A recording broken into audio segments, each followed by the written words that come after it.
మహమ్మద్ గజిన్స్ సోమ్నాథ్ మీద చేసిన అటాక్ గురించి చెప్తా ఈరోజు మీకు. సోమ్నాథ్ టెంపుల్ అనేది హిందూస్కే ఒక ప్రైడ్ అప్పట్లో. ఎంతో బంగారం, నగలు, సంపద కలిగిన టెంపుల్. కానీ మహమ్మద్ గజిన్ వచ్చి దోచుకుంటాడు అని ఎవరూ అనుకోలేదు.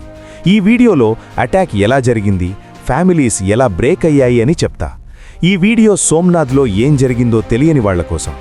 వీడియో చూసే ముందు ఫస్ట్ మన ఛానల్ని సబ్స్క్రైబ్ చేసుకొని వీడియోని లైక్ చేయండి. ఇంకా హిస్టరీలో జరిగిన గాయం గురించి మాట్లాడుకుందాం. ఇండియాలో ఉన్న హిందూ రాజుల గొప్పతనం ఏంటో తెలిసిందే.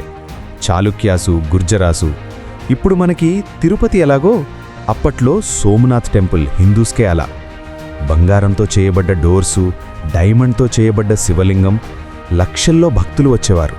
కానీ ఆఫ్ఘనిస్తాన్లో మహమూద్ ఆఫ్ గజ్నీ రెడీ అవుతున్నాడని ఎవ్వరూ అనుకోలేదు. వాడు 17 టైమ్స్ ఇండియా మీద అటాక్ చేశాడు.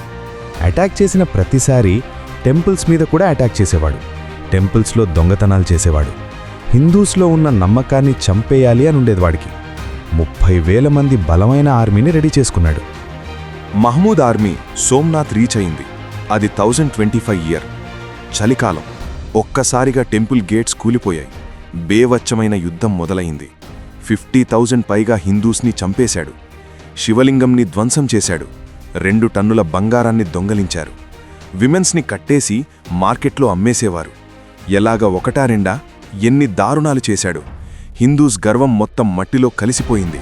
వీధుల్లో రక్తం ధారాల పారుతుంది. చీకటి అయింది. సోమ్నాథ్లో ఇంకా చావుకేకలు ఆగలే. ఆ చీకటి ఇంకా భయంకరంగా మారింది. ఏడుపులు, చావుకేకలు, హిందూస్ తలలు తెగుతున్నాయి. టెంపుల్ కాలిపోతోంది. ఇవన్నీ చూసి మహమూద్ గజ్నీ నవ్వుతున్నాడు. మెల్లిగా సోమ్నాథ్ సైలెంట్ అయ్యింది. తరాలు మారుతూ వచ్చాయి. సోమ్నాథ్ మెల్లిగా కోలుకుండే. కానీ జరిగిన గాయం ఇప్పటికీ ఎవరూ మర్చిపోరు సోమ్నాథ్లో. ఈ వీడియో మీకు నచ్చితే వీడియో లైక్ చేసే ఛానల్ని సబ్స్క్రైబ్ చేయండి. మన ఛానల్లో ఇలాంటి హిస్టరీ వీడియోస్ వస్తూ ఉంటాయి. చూస్తూ ఉండండి.